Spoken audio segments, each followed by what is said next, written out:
Welcome to Zinnov Podcast, where we bring you conversations with eminent industry stalwarts and thought leaders from across the globe as they share insights on shaping the future of enterprise growth, AI, innovation, transformation, and more. So you're a Seattle native, the Seahawks fan? Big Seahawks fan. Really excited to win the Super Bowl. So it's been a good year for us. How will you explain your role to an 8-year-old kid? Oh, goodness. Well, we talk about the internet and just how content can be shared on the internet.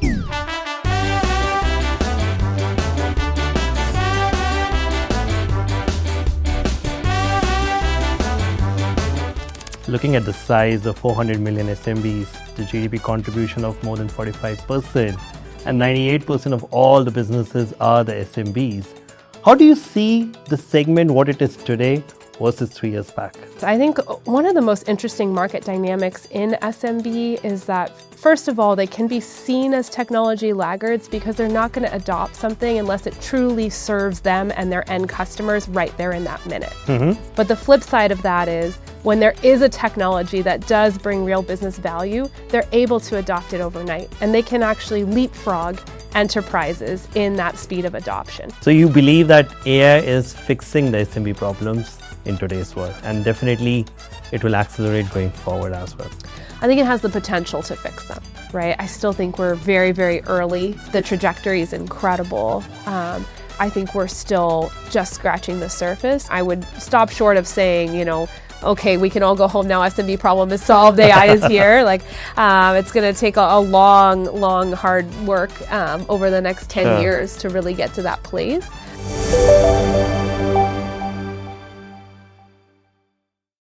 Hi, welcome to another Zinnov Podcast series. I'm Rajat Kohli, partner at Zinnov, and today is a very interesting conversation I'm going to have with a senior leader from the platform companies.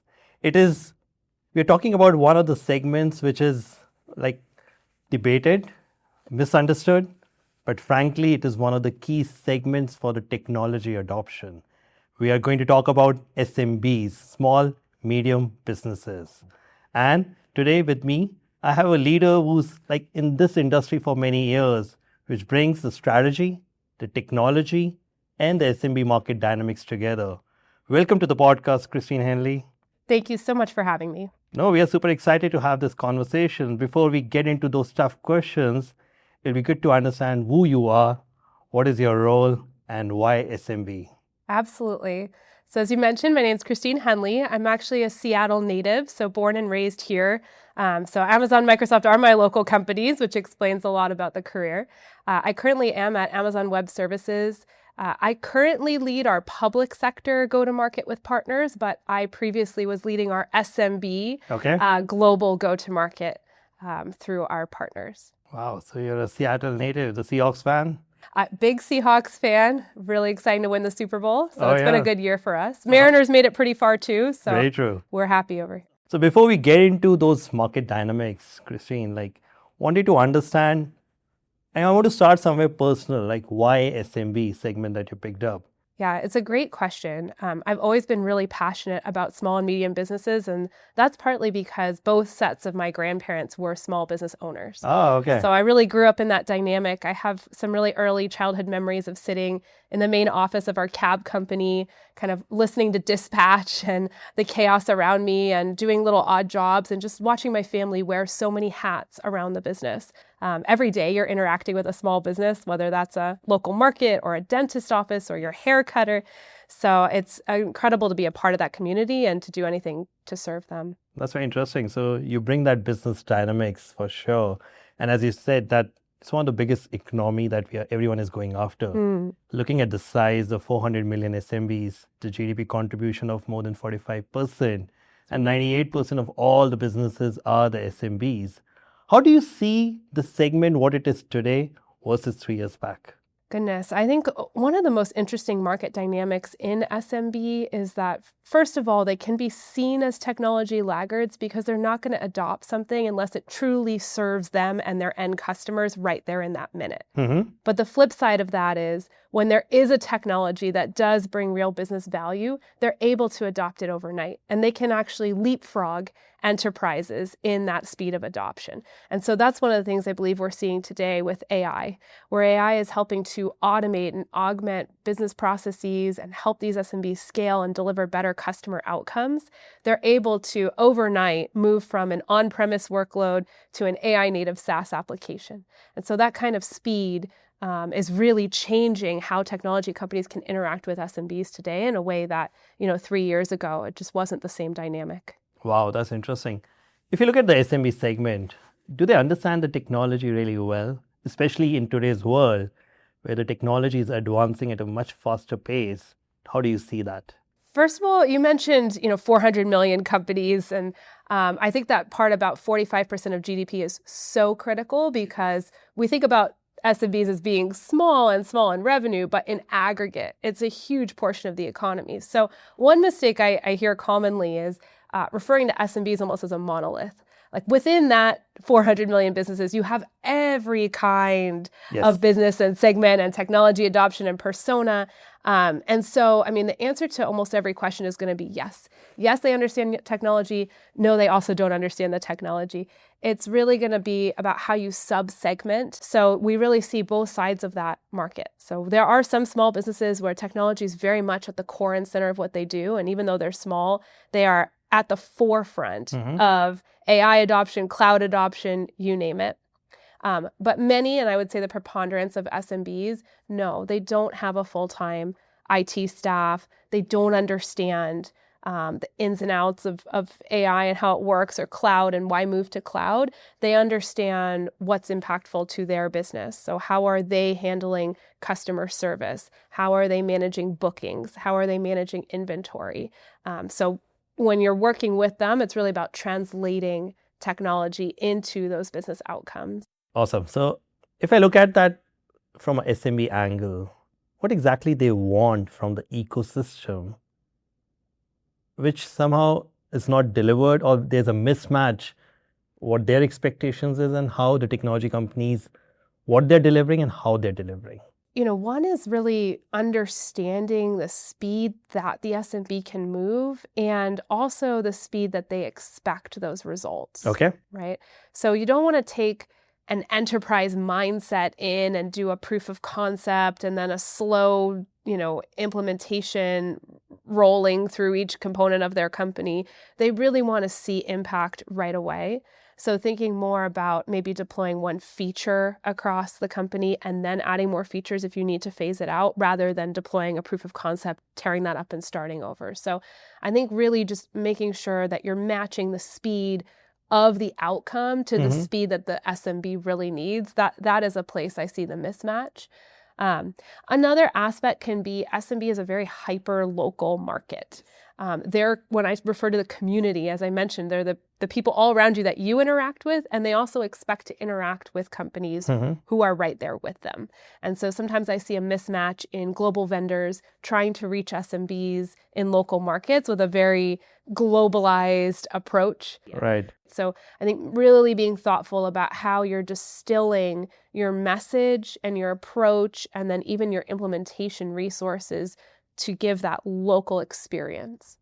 And when we look at from a local experience, do you talk about the industry? Do you talk about the geo? Or do you talk about even what specific use case that SMB is trying to solve? How you define the local flavor? First and foremost, I would say it's the geo and all the way down to the city. Okay. I had a great experience. Oh, that's a great point, even to the city. Yeah, absolutely. Well, I had great experience. I would say India and Brazil as well, right? Really opened my mind of, I was in Sao Paulo, Brazil, just learning about how different the market is in Minas Gerais, a few miles away, right, from Sao Paulo, or in India where they talk about tier 1 versus tier 2, tier 3 cities.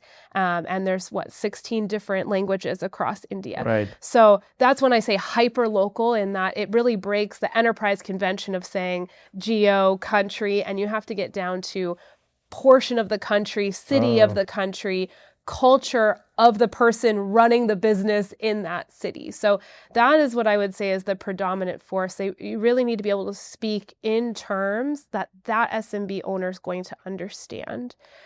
Secondarily, I would say industry. Okay. So both market research and I would say personal experience really shows us that SMBs first identify with their industry and then as a small business. Okay. Meaning if you're a small dentist office, you're going to look for healthcare solutions Yes.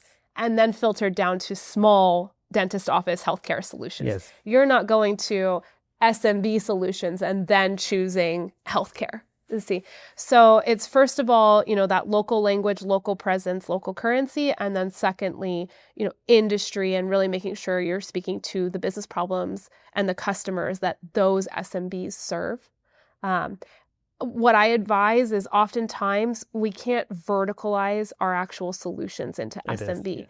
So it's more of a translation layer. Your solution might be the same. Maybe it's document processing, but you need to speak about that for that local dentist with examples of how other dentist offices have used automated document processing. If you're working with a restaurant, how have they used automated document processing in the retail and restaurant industry, right? So just having that translation layer, so it really helps that SMB understand why and how this technology can help them. That's a great point, Kristine. As you mentioned, the local flavor matters a lot and articulate that business story. How the platform companies like Amazon Web Services are putting that messaging to the ecosystem. When I say the ecosystem, these are the partners, the distributors, the MSPs, which are taking that solution and the outcome to the customers. How are you working with this indirect model? Yeah, absolutely. I would say platform companies, but I see it even from ISV vendors. Sure.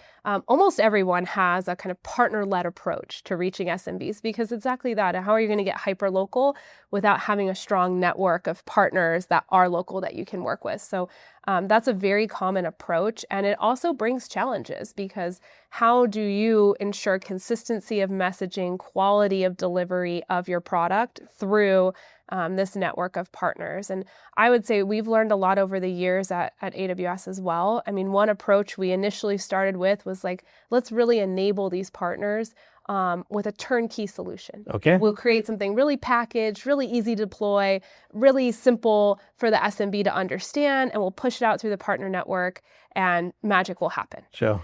We didn't sell a thing. When we bundled it together, we found that, look, I like to say SMB is not simple business. Mm-hmm. It's all the complexity of an enterprise customer at a broader scale and a smaller entity. And so no surprise, but all these SMBs didn't need the exact same package. In fact, they all needed something customized to their own business. Right. So for example, ISV vendors that work together, well, maybe they need all three systems. They need an ERP system, a CRM system, and an accounting system. But any given SMB might have one of those, right, or two of those. So they don't necessarily want to buy all three at once. They need something that's flexible, that's going to work with them. Even if they get to all three eventually, that might be on different timelines. We learned very quickly that it's about packaging the 80% or packaging your selling process and your core messaging and allowing for that 20% of variation at the edge. So how do we enable that partner network on the core value proposition, the 80% of the solution build, but then empower them to make sure they're differentiating that last 20% and customizing it to the end customer. So are you saying that SMBs prefer the point solutions or they're moving towards a platform story also? Because there's a low ACV.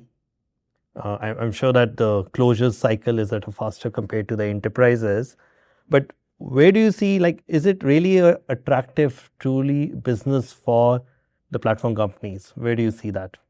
Absolutely. Well, I've seen IDC projections that say SMB cloud spend will reach over $500 billion by 2027. Mm-hmm. So I think the first answer is absolutely, it's incredibly attractive. Yeah. So one benefit that SMBs have mm-hmm. is they can actually use the best in class of every solution. So just like I was explaining why bundling doesn't always work out, SMBs have that luxury to say, why would I use a less attractive product to me where I'm at in my market I can simply go and buy 30 different SaaS solutions that are each best in class. Whereas an enterprise might have central governance, procurement. So they might tend towards, if you're going to sell me 3 things, it's an easier procurement cycle, I'll do it. SMBs don't need to do that. So absolutely, they want always best in class, what's really tailored to their needs.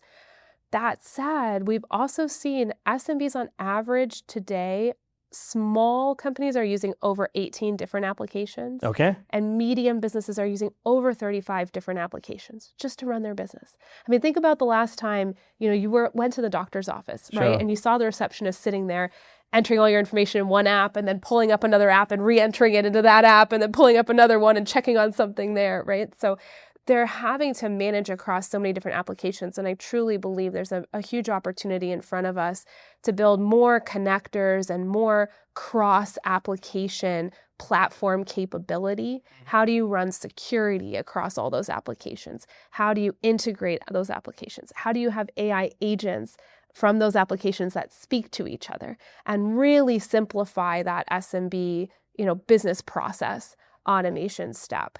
And so I see like marketplaces, for example, being a huge opportunity. We do see SMBs increasing their marketplace spend. Okay. I believe right now it's on average like 22% of SMB transactions are going through marketplaces.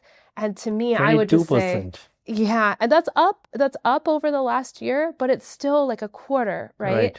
And if I had to make a bold prediction, I would say in the next 3 years, we absolutely flip that and 80% of SMB transactions go through marketplaces because you really have that ability then to buy all those applications you need, but in one place with similar, comparison and peer review and procurement process. So there's a huge value proposition to SMBs in platforms and in marketplaces that I think hasn't yet reached them. Wow, that's very interesting. That number will increase. It's a tough question, and I want to be honest. You want to talk like what is the reality? You mentioned about the number. Opportunity is a $500 billion in the SMB. Yeah. If the leader in your organization says that we need to accelerate, we need to do it in half of the time what it is projected, what will be your strategy? Absolutely. Well, first of all, you have to assess where you're at. So if you want to accelerate, where are you today? What's your trajectory today? I would say some common mistakes I've seen. I've had vendors, ISVs call me and ask for advice on SMB targeting. Really? They call and ask? Absolutely. I'm happy to help. But the first thing I ask them is, how do you define SMB? Because there is no universal definition, right? Every company actually has their different own definition. And so I ask them that question, and it's very telling, their answer. Sometimes they tell me, my leadership told me it's like everybody we're not selling to today. Right. So I see a lot of that. I see a lot of like, we have an enterprise and vertical solution there, and then SMB is code word for everything else. So if you're in an everything else strategy, it's going to be really hard to accelerate. Got it. Right. You're being opportunistic. So the first thing is be very, very targeted. We just talked about the breadth, right? 98% of all businesses. So which ones are you saying you want to accelerate your go-to-market with? Which cities, which verticals, which solution areas? So once you've drilled into, okay, I have a plan, I know where my biggest addressable market is within the SMB. Now you need a very clear partner strategy. And I would say the biggest accelerant you could bring in right now is AI. In a very big way. In fact, we have a program I developed at AWS that actually co-funds our partners to buy AI applications to use in their selling cycle to SMB, because that's how much I believe the technology is helping us. So at each stage, how are you bringing automation and AI? Because the faster you can deliver, not only is it faster revenue to you, so that provides but it also delivers that business outcome to the SMBs at the speed that they want that business outcome. So one of the biggest deal killers that I see is actually the vendor's internal approval processes. Can you give me an example? Yeah, if you want to do a migration for an SMB from a different vendor to your solution, and to get that funding, you need to go back and get approvals. And that approval process takes you 2 to 3 weeks. That SMB may have moved on. And that's where I see like most of the companies that I've worked with that are really stellar at selling an SMB and are seeing $100 million of revenue from SMB segment, they actually are very intentional and would call SMB a core component of their business strategy. And so they build their operating processes for that segment. So it may take 2 to 3 weeks to get an enterprise approval for a migration because it's a large amount of money. You need to vet the solution and you have that luxury of time. Got it. In SMB, you just need to consider it's a very small amount of money to approve to do that migration. So how do you create like an automated approvals process or a wallet for your partners to use, or empowering your sellers with a certain amount of budget that they can use? So really thinking about how do you prioritize speed over accuracy, but just keeping that cap on it so your risk is limited. These are smaller deals. So if you've miscalculated or if your seller gives more money than they should have, right, it's a small risk. And overall, it's going to pay back in the breadth and the speed. That's interesting. And you touch upon the co-funding, right? That's one aspect that you spoke about. The other aspect is the co-sell. There's a lot of talk around the co-sell. And co-sell is built for the enterprises. What is the definition of co-sell specifically, or what it really work in the SMB segment? If you look at the co-sell definition, and do we need to redefine it? Yes, that's absolutely, you took the words right out of my mouth. I think when you think about SMB, you have to redefine what co-sell means. Yes. And I think, one exciting thing that we've been able to pioneer at AWS, and we'll talk a little bit about what we learned from it, is we built a real partner-led selling motion. And so to do that, we created a new role in the company called a partner territory manager. Okay. And that seller holds quota, but they don't go deal by deal. They manage a whole territory of customers, which is typically geographically based. So back to the cities, right? So we have one of these territory managers for Sao Paulo and another one for Minas Gerais, right? And then they work with targeted partners. So they down select a few partners that want to play in the space, that have SMB solutions and strategy, and they plan a go-to-market strategy. That's like the messages that we put into market, the digital marketing strategy and campaigns, physical events campaigns, because that's a great way to show up where SMBs are at industry events, working with local chambers of commerce, for example. So these are events that you can reach hundreds of SMBs with just one investment, one event. So they plan and they co-sell at that level. Then when it comes to individual customer deals, completely hands off. We allow the partner, as I just mentioned, a good amount of trust. And we base the funding on the results overall for the quarter. So within that, the partner has complete freedom to close those deals at the speed that they need to be closed. Got it. Right? So that's just one example of how co-sell can look very different in the segment, that it's not at the qualified and tech validation stage. It's actually at the go-to-market stage. Which are the solutions that we're going to jointly prioritize? What's the right marketing message? The better together story around those solutions. So it's deep collaboration, but thinking about it a little differently. Another way I see strong co-sell happening is, again, with agents and AI, you can actually rapidly share information. So when you get to the place of being able to share real-time information between companies, hey, we've caught this market signal, and then your agent says, oh, here's everything we know about that customer, here's how we would kind of propensity score it. Then those two agents can surface to the respective sales teams. Is this a customer that requires, a human to come and lean in and support that deal? Or can we simply pass that information to the partner, and then now the partner has what they need to go close that deal? So that's another great way of co-sell doesn't have to be two account managers jointly on the phone or jointly flying to the customer office, right? It may look like two agents sharing information and then packaging that to the seller. So now they have a complete set of information from both vendors. Interesting. As for our study, it came out that in the SMB world, and I think so you touched upon the industry associations going through that route, how important is the influencer ecosystem to crack the SMB market? Huge.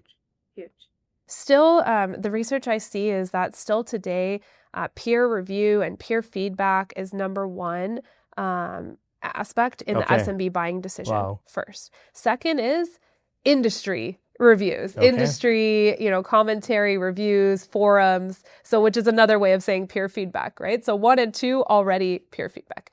The third one I see is actually Google search. So they're just going on the internet and looking, local dentist office in Seattle, best CRM application, Okay. right? So again, a lot of times what's going to come up will be influencers and industry publications. So I really believe that's a great way. And the reason is we talked about you need to message and show up where the SMB is at. Mhm. And so if you think about from that angle, that's why influencers are so critical, because they're there, they understand the SMB, they're typically similar companies in the same space. So the SMB can trust that they know the problem set, they know the customers, they understand what's needed. And when they say a solution works, the SMB can trust it's going to work for them. Wow, that's very interesting.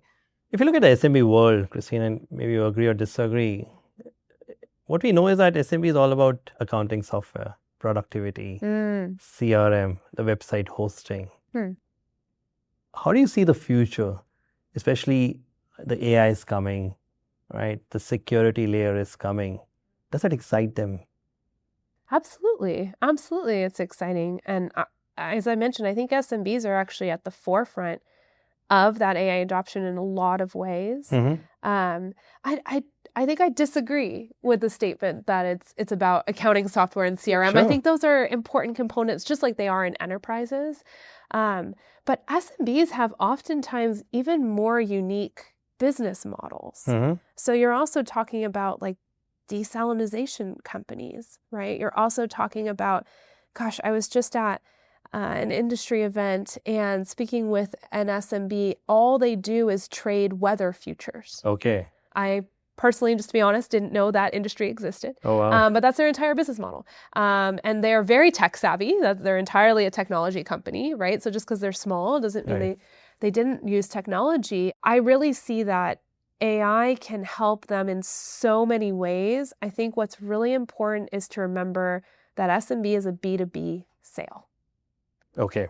So always be thinking about who are the end customers of that business. That's what the SMB is getting up and thinking about. How do I serve my customers better, faster, higher quality, cheaper, at a better, more efficient rate for my company? So you believe that AI is fixing the SMB problems in today's world, and definitely it will accelerate going forward as well.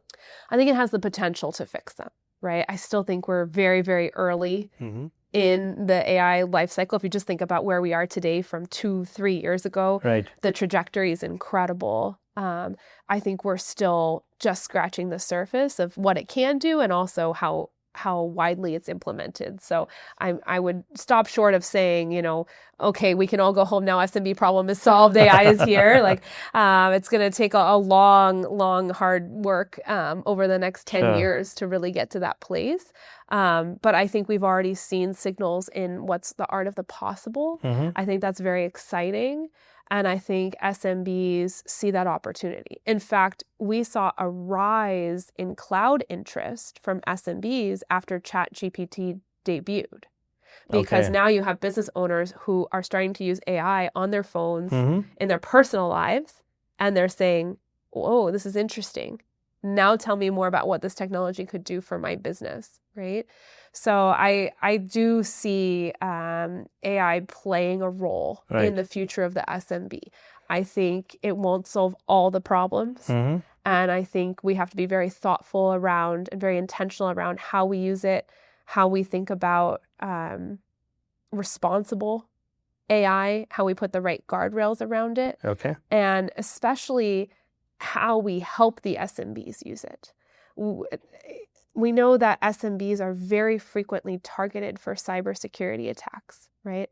Oh, we see that in SMB world also? Yes. SMBs face a huge cybersecurity risk, and over 50% of cyber attacks are on SMB companies.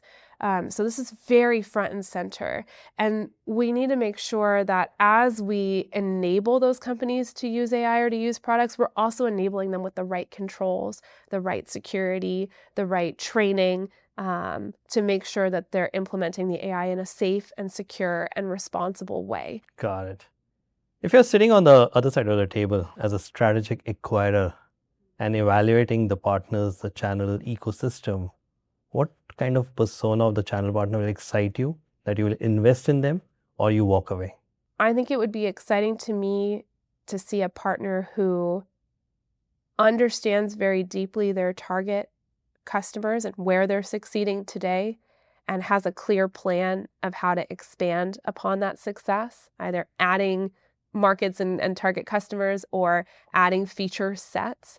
So I think, again, I can't overstate that. I know it sounds very simple, but I actually talked to many, many vendors that are not yet very clear on where their success is coming from. Who is that ICP, right? That ideal customer persona that you are reaching today, where you're succeeding, and how do you grow and add new ICPs? So I think just having that real foundational data-driven approach. If I was an investor, Right. I would be excited to see that on paper and really know that that company understands what's working and where their growth opportunities lie. And then I'd like to see in that growth plan, a real smart usage of partners and partner network. If you're reaching SMBs, distributors can provide you a reach and scale that's incredible. So really thinking through, what are those markets and segments they want to reach and how they're going to reach them. I would look for those things. Interesting. The final question, how to ensure that SMBs are buying through the marketplace? What needs to be done? Well, one, they have to know it's there. So how are you reaching So it's about them? awareness. Awareness and ease of use. I talk a lot about like meeting SMBs where they're at, right? So one example, again, sorry to steal from AWS, but I recently was really excited to see our launch of Marketplace Storefronts. Okay. So we allow partners to create their own AWS Marketplace customized on their website. So now you're reaching more SMB customers because if they're already buying a product from one of Okay. these vendors, they can access additional third-party solutions through the marketplace on that vendor's webpage. Right? Oh, they can. So that's one way when I say get the word out, it's like, how are you really meeting SMBs where they're at? And also for vendors to think about, like that follow-on sale is really how you can become very profitable in the SMB space, right? And we talk a lot about profitability because you have to operate at such scale.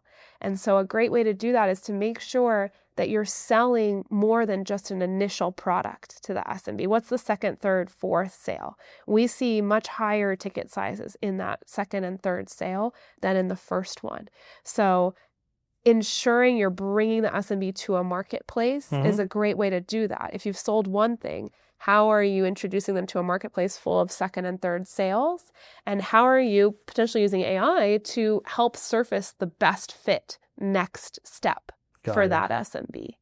That's very interesting, Kristine. I think so. This was a wonderful conversation, a lot of insights to define the strategy and the playbook. I'm sure SMB is one segment which is untapped, but a significant opportunity is sitting over there for the platform companies like the Amazon Web Services and others. But there are many things that needs to be done to ensure that the speed accelerate and as well adoption also increases. For sure, as you define the simplification, clarity on which SMB segment you need to go after, as well as a geo going till the city level, and also the processes which include the co-funding and the co-sell. Awesome. So we'll do some rapid fire to know a little bit about your personal Ready. aspect also. Favorite city you have ever worked from? There's so many good options. San Diego, I'm really partial. The weather's always amazing. My oldest was born there. So under pressure, I'm going to say San Diego. Oh, what's something on your bucket list you haven't told many people? So I do have a dream of one day being able to speak 6 languages. Oh, wow. I've lived in a couple different countries and I've spoken at one point in my life Italian, French, Spanish, English. I've also studied Greek and Latin. So I'd love to continue learning. I think it's incredible to communicate with people in their native language. Wow. What is a go-to activity for stress buster? It's got to be working out. I think just going for a walk, especially if I can get outside, it's always better. Oh, if you were not in this industry or the career, what it would be? I love books. I've always loved reading. And in fact, when I started at Amazon, I started in Kindle publishing. Right. So I think I would be in the publishing industry. Wow. The book or the podcast? What interests you more? Book. What was the last book that you read and any learning from that you use in your daily life? Well, look, I am a huge fan of Project Hail Mary. Okay. And I read it many years ago, but I just saw the movie. And it was great to, first of all, I think they did a great job with the movie. And it was incredible to relive that, but it was just really fun to revisit the story. I love that one. Also, The Martian, same Wow. author, Andy Weir. And so I love his books. Wow, that's interesting. What keeps you awake in the night? My kids. I have a 3-year-old, almost 4-year-old, and an 8-year-old. So they're often up. If one's not up, the other one's up. And then we have 2 dogs. And so sometimes they're up. So there's a lot of noise. How will you explain your role to an 8-year-old kid? Oh, goodness. Well, we talk about the internet and just how content can be shared on the internet is really probably the level we're at. But she's already learning coding at school, and she's already aware of AI. She's used Claude and ChatGPT. So increasingly, I mean, she's actually getting hands-on. There's not as much explanation even needed. Wow. Thank you so much for the rapid fire, Kristine. Thank you for having me. Thank you. Awesome. Thank you for listening to this episode of Zinnov Podcast. Stay tuned for more such interesting episodes. You can listen to our podcast on Apple Podcasts, YouTube, Spotify, or any of your favorite streaming platforms.